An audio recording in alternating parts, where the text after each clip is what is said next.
This video was sponsored by americascardroom.com. Use the code POKERGUYS for a 100% deposit bonus up to $1,000 when you sign up. And also, US players are welcome. US players are welcome. That's really important. And guess what US players and everybody can do? Check out the online Super Series, which has a $1 million guaranteed main event, along with a lot of other tournaments, including a 300K and a 100K.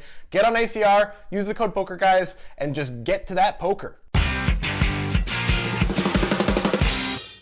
The hand we're going to show you and break down today comes from an EPT Super High Roller tournament, some of the toughest tournaments in the world, and this one is no different. This is a 100,000 euro buy-in, so it takes fat stacks to get involved. You got no money, you gotta get out! That's right, you get out. And the guys that we're gonna be breaking down today, Dmitry, Urbanovich, and Igor Kurganov, are sharks, not whales. These guys are elite players, and they're really tough to play against, as you will see. We are at the final table. We're five-handed. We're already in the money, but there's a huge amount to play for still. Fifth place is 550,000 euros. First place is somewhere in the millions, so there's a lot going on. A lot of money. This hand was suggested to us on Twitter by Alex Trembath. If you have a suggestion for the breakdown, tweet it at us and include a YouTube link, or we will yell at you. We do that. We're absolutely capable of that. Also, this hand was voted on by our patrons on Patreon. If you want to support the Poker Guys, get cool rewards and all that stuff, click right, bam, there. Wow, that was loud. I know. Yeah, really loud. And then you can do that. And we're gonna break this hand down as we go, so get ready for some analysis. Lines are still 50-100. Ace-8 for Kurganov in the cutoff. We raised Ace-7. He's probably gonna raise Ace-8. 225k. Round to Urbanovich in the big blind. 6-4 suited, and he defends. That makes a little more sense than 10-6. And he flops trip fours. I didn't think Urbanovich was really even running particularly well, and then there's this. He's playing in flow. He checks to the razor. Kurganov continues for 250,000. Let's see how he plays this one. Will he start sucking down a cup of soup? Maybe drink from one of those hamster water bottles with the ball in the tip?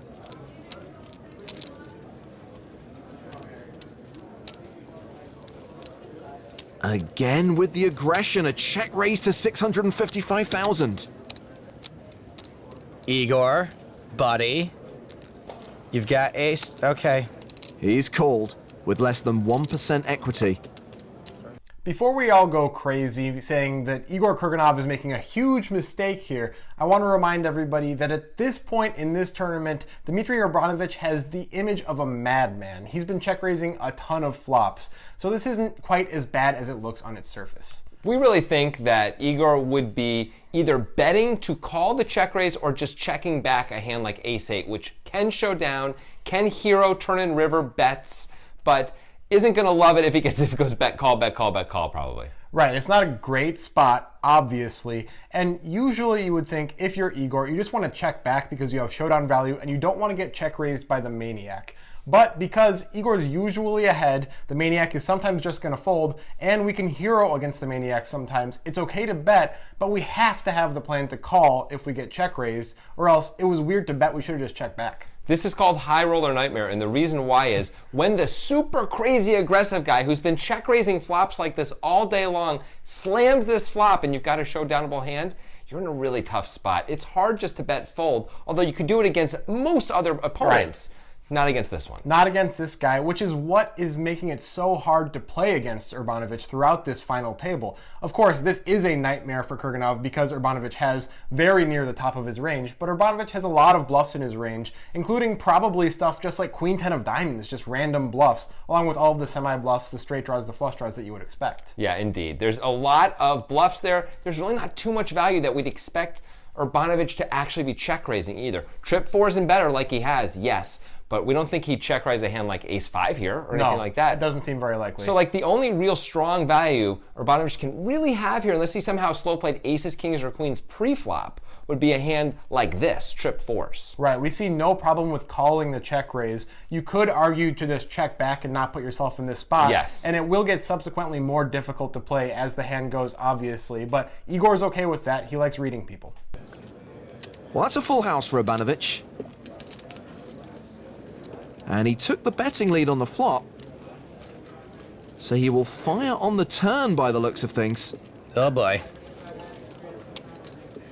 That's okay. Igor's gonna fold now, surely. 880,000. Nearly half the pot. Sick thing for Igor is that he knows there are very few hands Dmitry can actually bet this much for value. Also, there are more chips in the middle than Seidel, San Martino, and Aldergott each have. An astute observation. And it's probably going to be more than some of them combined.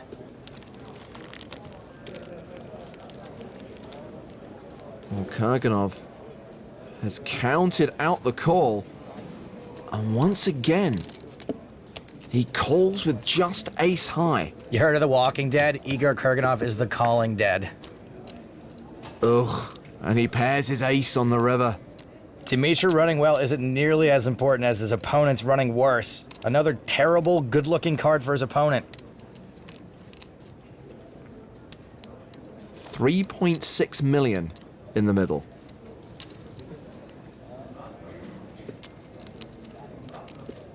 How much will Urbanovich value bet?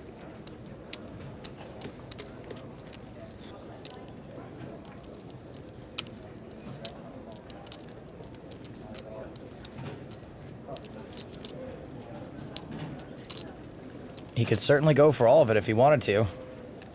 Oh, never mind, there's the rest. 1,725,000.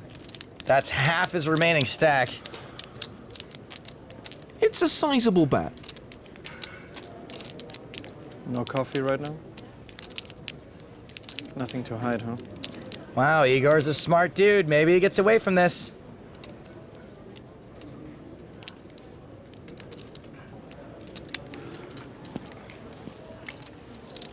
This is the spot for the move, by the way. Am I really thinking with trips here? I don't know. That'd be silly, right? Igor messing around a little. Maybe try to see if a shove would get a fold. It won't.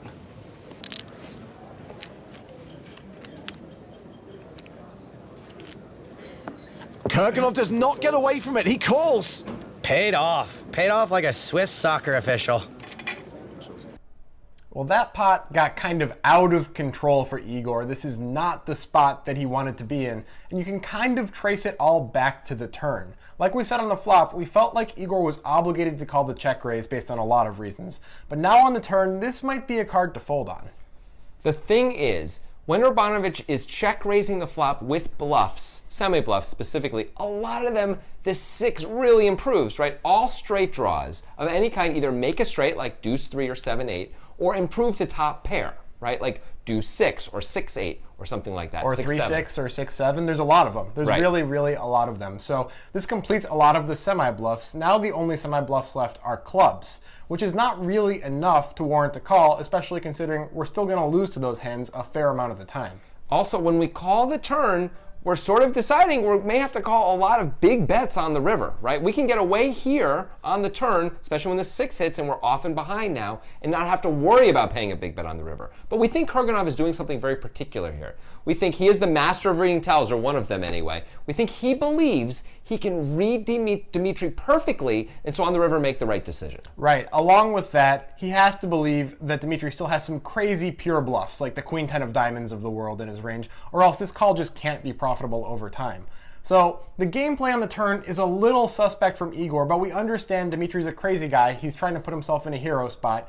It just happens that the 6 is a really bad card. It's not a great spot. Now we get to the river. The ace doesn't truly change that much because Dmitry is so polarized. He's not going to be betting a 6 now, I suppose, so at least we know that is Igor most of the time, but it's still not a great spot, and now it's time to get those physical tells. Yeah, I mean, he talks about this right here with the coffee. No coffee right now? Nothing to hide, huh? That references a previous hand in which Dmitry was bluffing and was drinking coffee kind of to hide. And so it looks like Igor got the tell he needed. He's just not really following it. Well, you know, it can be easy to talk yourself into, well, he doesn't have coffee right now in front of him. And as Igor says right here, This is the spot for the move, by the way. he's been thinking a move like this might be coming from Urbanovich anyway. And so I was thinking, this might be it. This might be the time. Yeah. And he'd hate to fold when he rivers one of the best possible cards in the deck for his hand. It turns out he's drawing dead on the turn anyway, but a 7 is the best card because it makes him a straight. Right. An ace is pretty darn good too, although as Grant points out, doesn't really beat almost any of Urbanovich's value. All I can think of is Urbanovich could be turning a 6, which he's betting for value on the turn, into a bluff on the river, which seems unlikely. That seems really, really unlikely. Yeah. So the real problem here, I think, is still just the turn. Once we get to the river like this, we're in a polarized spot and we've already made our decision on the turn. It really comes down to those two things. Is Dmitry betting a 6 on the turn? If the answer is yes, then we should probably be folding the turn. Is Dmitry still continuing with hands like Queen 10 of diamonds, Jack 10 of diamonds, those hands with very, very little equity? If the answer is yes, then okay, it's okay, maybe we can call then, but it's really a big parlay to get here like this. Right, and I believe personally Dmitry is probably betting a 6 on the turn a lot of the time. Yeah. After he's check raised, what it looks like Kurganov has is showdownable hands, a hand like an overpair, big ace highs, or maybe some draws himself. Right? So if we are Urbanovich and we turn top pair, we can bet because if we check, we're calling anyway, and we're giving all that equity a chance to get there for free in terms of Igor, right? Because he can just check it back and hit his club or hit his overcard or something like that, right? But if we have 6-8, we can bet because an overpair is never going to raise us once the action's been like this on the turn. So we can sort of set our own price and keep the fold equity going, which isn't so bad if we only have one pair anyway, right? So I guess the reason that we think it's not a good idea to call on the turn is because we believe Dmitry is probably betting most of his 6s on the turn. Yeah. If we're wrong about that, it makes it a lot better call.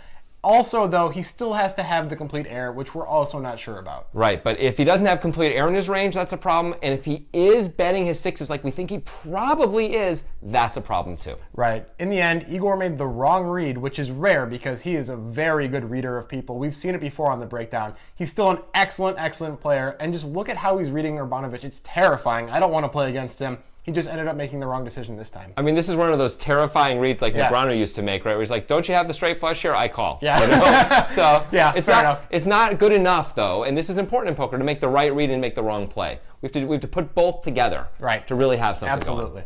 If you want to see our responses to our favorite comments from this video, click right here.